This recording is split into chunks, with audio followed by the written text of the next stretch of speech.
ही news तर तुम्ही बघितलीच असेल. या न्यूजने पूर्ण महाराष्ट्र हादरलाय.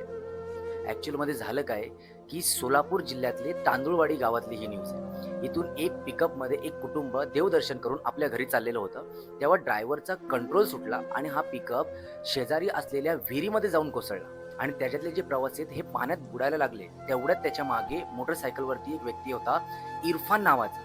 त्या व्यक्तीने बघितलं, की ते लोक पाण्यामध्ये बुडतायत. एक 4 वर्षाचं बाळ हे पण एक पाण्यात तरंगतंय म्हणून त्याने कसलाही विचार न करता त्या पाण्यात उडी मारली आणि त्या बाळाला आणि त्या प्रवाशांना वाचवण्याचा प्रयत्न केला आणि त्यातही 5 किंवा 6 प्रवासी वाचले, पण बाकीच्या प्रवाशांना तिथेच प्राण गमवावे लागले. आता ही जी गोष्ट आहे, ह्या गोष्टीमध्ये कोणी हिंदू मुस्लिम नाही करत आहे. ह्याच्यामध्ये कोणी हा विचार नाही केला, की त्या व्यक्तीने ज्याने उडी मारली ती मुस्लिम आहे.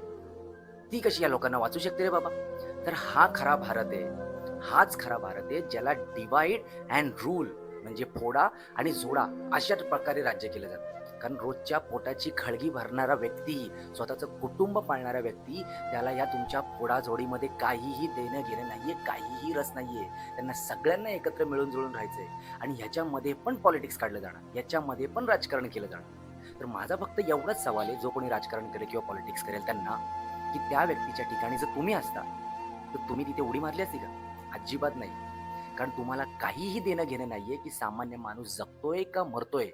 आणि मी ही जी गोष्ट बोलली आहे ना, ही जे खरेच देशभक्त आहेत ना, त्यांना ही गोष्ट पटेल. पण ज्यांना देशाशी काही देणं घेणं नाहीये, फक्त स्वतःचं पोट भरायचंय, त्यांना ही गोष्ट टोचेल.